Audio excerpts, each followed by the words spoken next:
Hello दोस्तों, कैसे हो। आशा करती हूँ कि आप सब ठीक होंगे। आज अपन पढ़ने जा रहे हैं वित्तीय व्यवस्था का 7 लेक्चर पढ़ने जा रहे हैं। ठीक है, क्या पढ़ेंगे? वित्तीय व्यवस्था का 7 लेक्चर। तो इसमें पढ़ते हैं अपन एसबीआई के बारे में, भारतीय स्टेट बैंक के बारे में पढ़ेंगे। तो क्या है भारतीय स्टेट बैंक? क्या ये सार्वजनिक क्षेत्र का सबसे बड़ा बैंक है? क्या है जो एसबीआई है वो सार्वजनिक क्षेत्र का सबसे बड़ा बैंक है। इसकी स्थापना कब की गई थी? तो इसकी स्थापना 1 जुलाई 1955 को की गई थी। उस समय इसका नाम क्या था? उस समय इसका नाम था इंपोरियल बैंक ऑफ इंडिया नाम था। 1 जुलाई 1955 को तो कौन सी समिति की सिफारिश पर बनाया गया स्टेट बैंक ऑफ इंडिया को? किसको बनाया गया? गोरावाला समिति की सिफारिश पर बनाया गया। कौन सा? गोरेवाला समिति की सिफारिश पर एसबीआई की स्थापना की गई थी। कब की गई थी? 1 जुलाई 1955 को की गई थी। ठीक है, इसका जो मुख्यालय है वो कहाँ पर है? तो एसबीआई का मुख्यालय है मुंबई में है। कहाँ पर है? एसबीआई का मुख्यालय मुंबई में। इसके जो वर्तमान चेयरमैन कौन है? एसबीआई के वर्तमान चेयरमैन कौन है? दिनेश कुमार खरा है। दिनेश कुमार खरा है एसबीआई के वर्तमान चेयरमैन।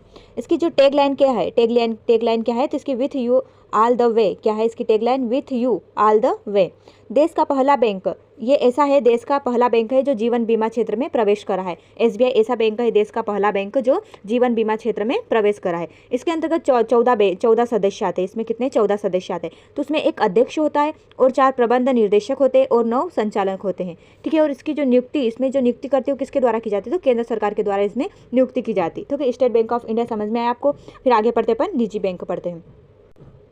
अब क्या पढ़ते हैं? निजी बैंक अर्थात प्राइवेट बैंक। तो ये क्या है? तो इसका जो 71% या उससे अधिक हिस्सेदारी कहाँ पर हो? निजी क्षेत्र में। जो निजी बैंक है ना, इसकी जो हिस्सेदारी कितनी हो? 71% कहाँ पर हो? निजी क्षेत्र में हो। उसे कहा जाता है निजी क्षेत्र का बैंक कहा जाता है, निजी बैंक कहा जाता है। ठीक है, जो इसके उदाहरण क्या है? आईसीआई बैंक है, एचडीएफसी बैंक है और एक्सिस बैंक है, इसके उदाहरण है। ठीक है, इन्हें आरबीआई लाइसेंस प्रदान करता है। जो निजी बैंक है इन्हें लाइसेंस कौन प्रदान करता है? तो इन्हें आरबीआई लाइसेंस प्रदान करता है। और कौन से अधिनियम तहत? आरबीआई अधिनियम 1949 के तहत आरबीआई इन्हें लाइसेंस प्रदान करता है। नोट क्या है? 2019 में जो आईडीबीआई को है ना, सरकार ने एलआईसी में बेच दिया गया है। क्या है? 2019 में जो आईडीबीआई बैंक था ना, उसको सरकार ने एलआईसी को बेच दिया है। फिर चौथा पॉइंट क्या है? अपन निजी बैंक पर लिए अब कौन सा पढ़ते हैं? आरआर बैंक अर्थात रीजनल रूरल बैंक अर्थात क्षेत्रीय ग्रामीण बैंक। इसकी स्थापना कब की गई थी? तो इसकी स्थापना की गई थी 2 अक्टूबर 1975 को। कब की गई थी? 2 अक्टूबर 1975 को। किसकी? क्षेत्रीय ग्रामीण बैंक की। इसका आधार क्या है? तो इसका आधार है क्षेत्रीय ग्रामीण बैंक अधिनियम 1976 है। इसका रीजनल रूरल बैंक का जो आधार है वो क्या है? तो क्षेत्रीय ग्रामीण बैंक अधिनियम 1976 है। पहला आरआर बैंक कहाँ पर खुला था? पहला आरआर बैंक कहाँ पर खुला था? तो ये खुला था उत्तर प्रदेश के मुरादाबाद में खुला था। कौन सा? रीजनल रूरल बैंक कहाँ खुला था? फर्स्ट वाला तो ये उत्तर प्रदेश के मुरादाबाद में खुला था। इसके जो शेयर कितने हैं? तो इसके शेयर 50% कहाँ पर शेयर करता? तो ये केंद्र सरकार द्वारा, 35% प्रायोजक द्वारा और 15% राज्य सरकार के द्वारा किया जाता है। ठीक है, अब निजी बैंक और हो गए। अब अगला पढ़ते हैं विदेशी बैंक पढ़ते हैं।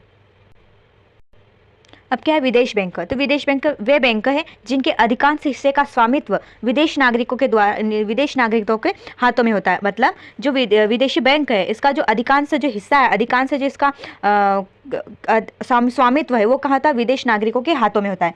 1991 के बाद भारत में कार्य करने की अनुमति प्रदान की गई थी। जो विदेशी बैंक है इनको 1991 के बाद भारत में कार्य करने की अनुमति दी गई थी। इसमें जो विदेशी बैंक है जो वर्तमान में, उदाहरण के लिए कौन कौन से बैंक है? तो सिटी बैंक है, फिर आया एसबीसी बैंक है, फिर बैंक ऑफ चाइना है, स्टार्टअप ऑफ चार्टर आदि बैंक है। ठीक है, विदेश बैंक के अंतर्गत ये 4-5 बैंक आते हैं। ठीक है, आगे पढ़ते हैं। प्रथम शाखा खोलते समय इनको कितने पैसे लगते? प्रथम खाता खोलते समय, प्रथम शाखा खोलते समय कितनी पूंजी होना चाहिए? तो कितनी होना पूंजी? तो $10 मिलियन होना चाहिए। प्रथम विदेशी बैंक शाखा खोलते समय $10 मिलियन की पूंजी होना चाहिए। और दूसरी और तीसरी शाखा के विस्तार के लिए इसके अतिरिक्त, पहली शाखा खोलने के लिए तो $10 मिलियन होना ही चाहिए, पर दूसरी और तीसरी शाखा खोलने के अतिरिक्त एक्स्ट्रा और कितने होना चाहिए? तो $10 मिलियन या फिर $5 मिलियन होना चाहिए। ठीक है, स्टार्टअप एवं चार्ट बैंक ब्रिटेन की सर्वाधिक शाखा वाली 100 शाखा वाली एक बैंक है। क्या होती है? स्टार्टअप और चार्टर जो बैंक है वो ब्रिटेन की सर्वाधिक शाखा वाली बैंक है, जिसमें कितनी शाखाएं? 100 शाखाएं आती है। कतर की प्रमुख बैंक कौन सी है? कतर की प्रमुख बैंक, तो कतर की जो प्रमुख बैंक है वो दोहा बैंक है ना। क्या है? दोहा बैंक को लाइसेंस दिया गया है कि यहाँ पर काम करने के लिए। कतर की प्रमुख बैंक है। आगे पढ़ते अन्य वित्तीय संस्थाएं। अब क्या पढ़ते? अन्य वित्तीय संस्थाएं। तो अन्य वित्तीय संस्थाएं में कौन कौन सी आएगी? पहली भुगतान बैंक आएगी। कौन सी आएगी? पेमेंट बैंक आएगी। तो भुगतान बैंक है, इसकी परिभाषा पढ़ते। एक विशेष प्रकार का बैंक है। क्या है? यह एक विशेष प्रकार का बैंक है जिन्हें कुछ सीमित बैंकिंग क्रियाकलाप करने की अनुमति दी जाती है। क्या है? पूरी बैंकिंग प्रक्रिया करने को नहीं दी जाती, कुछ सीमित सीमित बैंकिंग क्रियाकलाप करने की अनुमति दी जाती है किन्हें भुगतान बैंक को। इसका उद्देश्य क्या होता है भुगतान बैंक का, इसकी स्थापना करने का उद्देश्य क्या है भुगतान बैंक का, तो वित्तीय समावेशन, लघु बचत प्रोत्साहन अर्थात कम पैसे जमा करना है, लघु बचत मतलब कम पैसे भी जमा करना, और असंगठित क्षेत्र को बढ़ावा देना, असंगठित क्षेत्र को बढ़ावा देना। और इसकी विशेषता क्या है भुगतान बैंक की विशेषता क्या है, तो मात्र क्या जमा स्वीकार करना, क्या करती है जमा स्वीकार करती है, अधिकतम 1 लाख प्रति ग्राहक के ऊपर, कितने 1 लाख प्रति ग्राहक के ऊपर जमा स्वीकार करना, ठीक है। और क्या ऋण नहीं देना, और इसका क्रेडिट कार्ड भी नहीं होता, ऋण नहीं देती है। फिर क्या एनआई में जमा स्वीकार करती, क्या है एनआर में जमा स्वीकार करती, और सीआरआर रखना पड़ता है, इसे क्या रखना पड़ता है सीआरआर रखना पड़ता है। और अपनी राशि का, इसकी कुल राशि का 75% सहकारी प्रतिभूतियां होती है और 25% वाणिज्य बैंकों को देना पड़ता है। 75% किसको देना पड़ता है सरकारी प्रतिभूतियों को, और जो 25% है वो किसको वाणिज्य बैंकों को देना होता है। बिल भुगतान सुविधा प्रदान करता है, क्या करता है ये बिल भुगतान सुविधा प्रदान करता है। और इंटरनेट पर वो मोबाइल बैंकिंग भी होती है, इसमें क्या इंटरनेट और मोबाइल बैंकिंग के भी ऊपर सेवा प्रदान करता है, ठीक है। अब क्या पढ़ते हैं विशेष तथ्य पढ़ते हैं। तो इसकी स्थापना भुगतान बैंक की स्थापना आरबीआई द्वारा की जाती है। भुगतान बैंक की स्थापना किसके द्वारा आरबीआई के द्वारा की गई थी 2014 में। किसकी सिफारिश पे, तो नचिकेत मोर समिति की सिफारिश पर आरबीआई के द्वारा 2014 में भुगतान बैंक की स्थापना की गई थी। वर्तमान में 6 बैंक आते हैं, वर्तमान में 6 बैंक आते हैं, उसमें से जो 11 बैंक थी उसमें लेकिन जो 11 बैंकों को लाइसेंस दिया गया है, वर्तमान में 6 बैंक आती है इसमें भुगतान बैंक में, परंतु जो 11 बैंक थी उनको लाइसेंस प्रदान किया गया है। तो 6 बैंक है वो कौन कौन से, तो एयरटेल बैंक पेमेंट बैंक है, ठीक है, ये प्रथम पेमेंट बैंक है। कौन सी, एयरटेल बैंक है जो प्रथम पेमेंट बैंक है। इंडिया पोस्ट पेमेंट बैंक है, फिर Paytm payment bank, Fino payment bank है, जियो पेमेंट बैंक और आदित्य बिरला पेमेंट बैंक है। ये 6 बैंक आते हैं, ठीक है। फिर आया मापदंड है, इसको जो भुगतान बैंक की जो स्थापना करने के लिए, उसे खोलने के लिए क्या क्या होना चाहिए, तो 100 करोड़ की पूंजी होना चाहिए। क्या होना चाहिए, 100 करोड़ की पूंजी होना चाहिए। और अनुभव की आवश्यकता नहीं होती, इसमें अनुभव की आवश्यकता नहीं होती, जिन तुम्हें अनुभव है या नहीं उसकी आवश्यकता नहीं होती। 6 करोड़ की पूंजी होना अनिवार्य है, ठीक है। आगे पढ़ते हैं लघु वित्त बैंक। अब क्या पढ़ेंगे अपन, लघु वित्त बैंक अर्थात स्मॉल फाइनेंशियल बैंक, इसको पेमेंट बैंक भी कहा जाता है।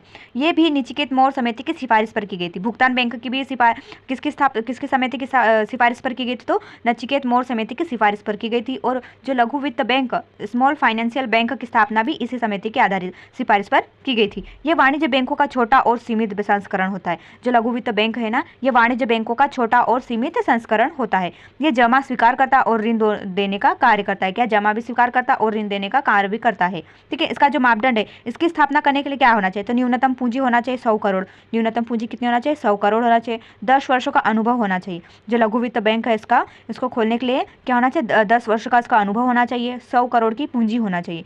और आरबीआई के अनुरूप कार्य करेगा, जो इसकी स्थापना करेगी उस समय से आरबीआई के अनुरूप कार्य करना पड़ेगा उसको, ठीक है। ग्रामीण बैंक का वित्तीय समावेशन और 75% ऋण प्राथमिक क्षेत्र को देता है।